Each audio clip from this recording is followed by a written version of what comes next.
Assalamualaikum warahmatullahi wabarakatuh. Hari ini saya ingin membahas tips sukses bagaimana manajemen keuangan saya dalam mengelola bisnis ini.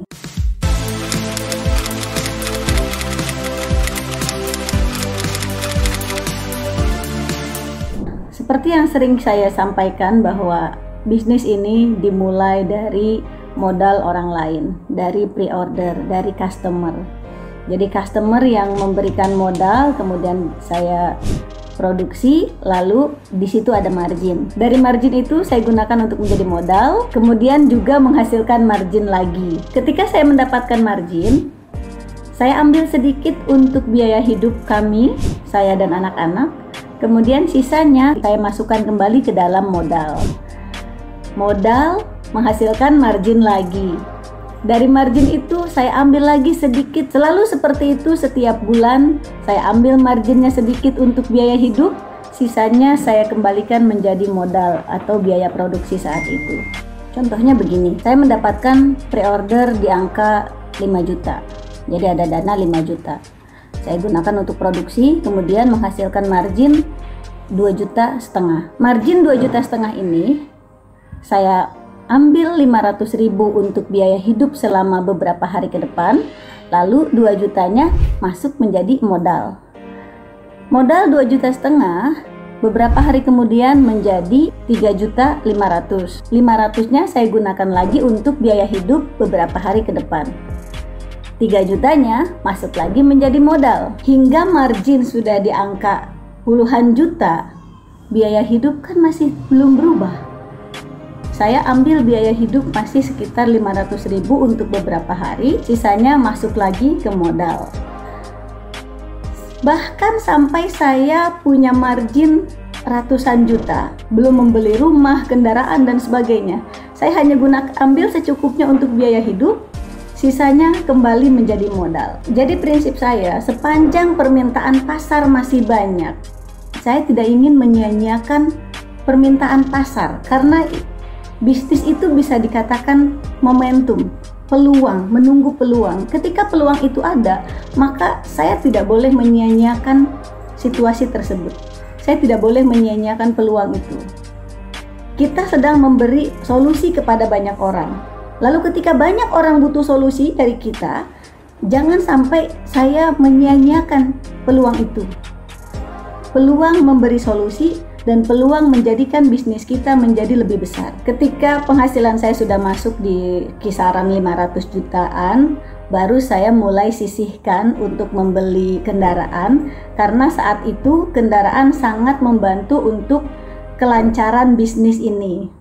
Kemudian saya juga pada tahun yang sama saya juga membangun rumah, juga karena sangat membantu kelancaran bisnis ini. Jadi semua pembelanjaan saya selalu utamakan hanya yang betul-betul membantu kelancaran produksi dan distribusi bisnis ini.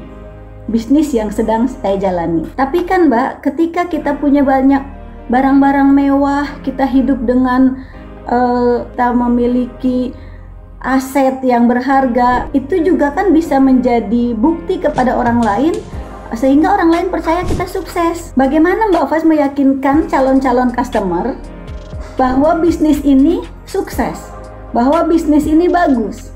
Kalau Mbak Faznya nggak mau ngaset, nggak mau beli barang-barang mewah, orang melihat ownernya loh, ownernya aja barang-barangnya murah-murah, nggak punya barang-barang mewah dan sebagainya. Bagaimana orang percaya bahwa bisnis ini sukses?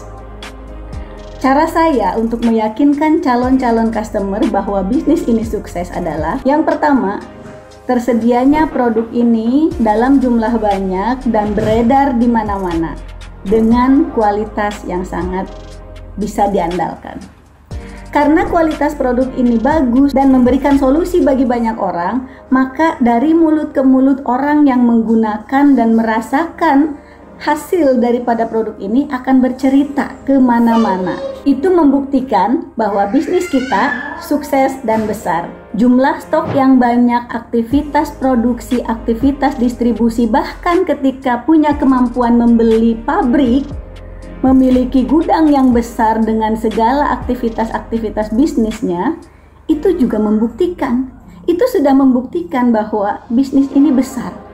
Bisnis ini berkembang pesat. Jadi memotivasi atau menunjukkan kesuksesan kita, menunjukkan bahwa bisnis kita berhasil, tidak melulu tentang aset dan tidak melulu tentang apa yang kita gunakan, kemewahan atau barang-barang mahal yang kita gunakan. Besarnya gudang, banyaknya stok, banyaknya aktivitas produksi, itu sudah membuktikan bahwa bisnis kita besar, bahwa bisnis kita berkembang dengan sangat cepat. Maka saran saya untuk para pebisnis pemula, baik itu jajaran Batrisya maupun bisnis-bisnis lain, pada saat Anda memiliki banyak permintaan pasar, jangan sia-siakan peluang itu. Karena peluang itu belum tentu datang berkali-kali, belum tentu datang lagi. Maka pada saat permintaan pasar sedang tinggi, penuhi permintaan pasar itu sampai semampu kita. Misalnya pada saat margin kita sudah sangat banyak, atau pada saat permintaan pasar sedang agak turun sedikit. Nah, pada saat itu kita tidak butuh terlalu banyak modal, maka kita bisa menggunakannya untuk membeli apa yang kita impikan, untuk melakukan apa yang kita inginkan.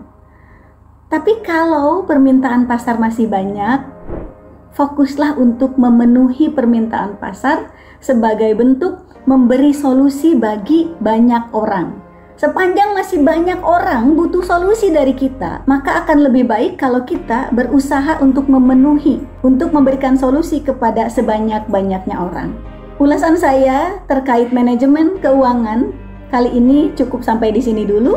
Mudah-mudahan bermanfaat dan menjadi inspirasi atau motivasi bagi para pebisnis yang saat ini bingung bagaimana mengelola keuangan dan memisahkan antara modal produksi yang terus bertambah, sedangkan kita juga punya keinginan pribadi, punya harapan yang belum tercapai dan sebagainya. Dan bagaimana agar bisnis kita berkembang lebih cepat. Dan kalau bisa, jangan sampai terjerat riba. Sekali lagi saya ucapkan terima kasih banyak untuk yang selalu mengikuti ulasan-ulasan atau video-video saya. Semoga bermanfaat. Nantikan video-video saya selanjutnya di YouTube channel saya ini. Jangan lupa like, share, dan subscribe jika dirasa bermanfaat. Wassalamualaikum warahmatullahi wabarakatuh.